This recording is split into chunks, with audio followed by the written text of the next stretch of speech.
Finally, maybe we have a little bit of relief coming around the corner.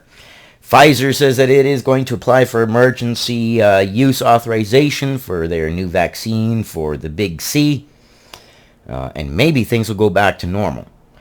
However, I have a gut feeling that no matter what happens, nothing is going to go back completely to normal.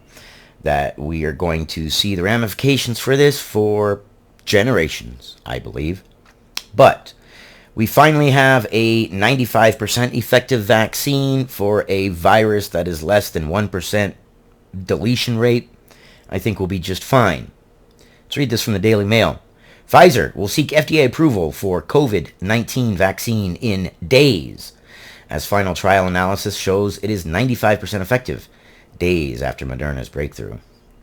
Yeah, we'll see if this actually changes anything. It would be nice to go back to some semblance of normal. Pfizer says it will apply for emergency use authorization from the FDA within days after final results from its late-stage trial of its COVID-19 vaccine showed it was safe and 95% effective. And I know, there's that caveat, safe and 95% effective. Well, only time will tell. There have been other things in the past that they said were safe that then had some pretty bad reactions. But best of luck, and let's hope. The drug maker made the newest claim about its vaccine just 1 week after initial results from the trial showed the jab was more than 90% effective. It comes after rival U.S. company Moderna on Monday released preliminary data showing its own vaccine was 94.5% effective. We've got a lot of players in here. The average is about 90 to 95% effective on it. Done a couple stories on these vaccines, on both of them. Either way, hey, we've got a few vaccines. I say we let the vaccines compete, let the cost come down, because, competition is good for everybody. It'll make the cost lower, it'll make the product better. So let's hope that we don't just have one company that has the vaccine and that's it, and that's what we're stuck with, and they can charge whatever they want. Yeah, right. That's where we're going with it. Pfizer, who developed its vaccine with German partner BioNTech SE, said it now has the 2 months of safety data it needs to apply for emergency use from the FDA. The U.S. has already pre-ordered 100 million doses of the Pfizer vaccine, and officials expect to have 20 million of them available by next month to start vaccinations, if approved by the FDA. So December. Okay. Just like a console, just like a computer, just like a operating system, I will let the first few guinea pigs get it and let the bugs get worked out first. That's what I would prefer. If you want to run out and get it, by all means, go for it. And I will watch your reaction to the drug and see what happens, and then decide from there if it seems safe to me. I know they say it's 95% effective, but I don't know. My experiences, lab and real world, are two separate things, and anything can happen. But it's good news. We're at least making leaps and bounds. The company said its final trial result showed that only 8 people out of more than 20,000 who got the vaccine caught coronavirus in the study, compared to 162 who were given a fake jab.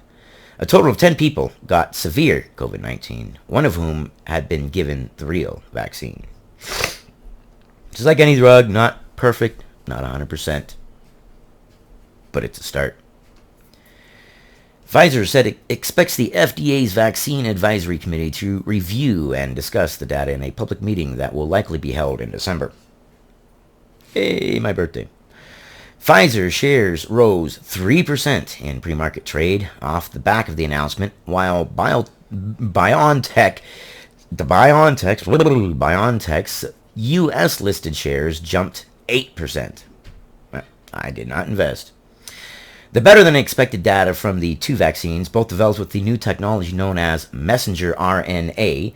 RNA is going to be ribonucleic acid, which is the messenger genes of deoxyribonucleic acid, DNA, have raised hopes for an end to a resurgent pandemic that has killed more than 248,000 Americans and wreaked havoc upon economies and daily life. The only reason it's wreaked havoc upon economies is because we have let it wreak havoc upon our economy. Officials have said they hope to have about 20 million vaccine doses, each from Moderna and Pfizer, available for distribution in late December. Good. It looks like maybe they are going to use both of them. That way we have two of them out there. If one drops off and one is maybe found not quite up to par, up to speed of what it said it would do, then we have the other to fall back on. And plus now you have two companies competing with each other to make sure that, hey, we want people to buy ours, we'll have our product better, we'll have our prices better. I mean, you'll get a free plush toy with each vaccine. I don't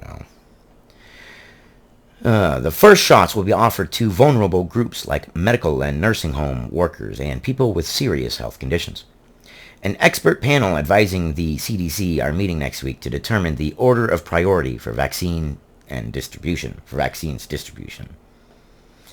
It will be months, however, before large-scale rollouts begin. Because of course. The government faces the huge task of transporting and storing Pfizer's jab once it's distributed. Pfizer's vaccine requires ultra-cold temperatures of negative 94 degrees Fahrenheit. This is my field. This is my expertise. This is what I am an expert in. I am a professional in thermodynamics. That is what I do for a living. Negative 94 degrees Fahrenheit is going to be very expensive. You're going to most likely have the same machines that they have that we work on at hospitals for skin grafting and keeping skin grafts cold. It's a multi-stage, multi-refrigerant system. One stage takes over with one refrigerant, another takes it down to one certain temperature, another refrigerant with different pressures takes it down to a different temperature, and yeah. Very expensive. Very, very, very, very expensive. Which may require expensive specialist freezers. It will require expensive specialist freezers. And it will require people like me who charge quite a bit per hour to maintain them and care for them. They're pretty maintenance free to a point, but they do break down. They have had leaks. I've had expansion valves go out on them before. So yeah, very expensive. Officials say Moderna's vaccine will be easy to distribute, particularly to rural areas, because it can be stored for 1 month at standard refrigerator temperatures. So Pfizer's needs to be ultra cold. Moderna's refrigerator style temperatures. Well, right off the bat, Moderna seems like the better bet right now to me personally, cost-wise and safety-wise. I could see this one, Pfizer, being at negative 94, there being a change of temperature, something happen, and the vaccine is no longer being viable. Especially to rural areas and places where you're not going to ship this Pfizer's with negative 94 degrees Fahrenheit to a rural hospital. They're not going to have the equipment. So Moderna sounds like it's going to probably be the better bet. But good news. No matter what we look at it, it's good news. Let me know what you guys think. Whoa. Let me know what you guys think. Is this good? I think it's good. But only time will tell. Like, comment, subscribe. See you guys on the next one. Take care.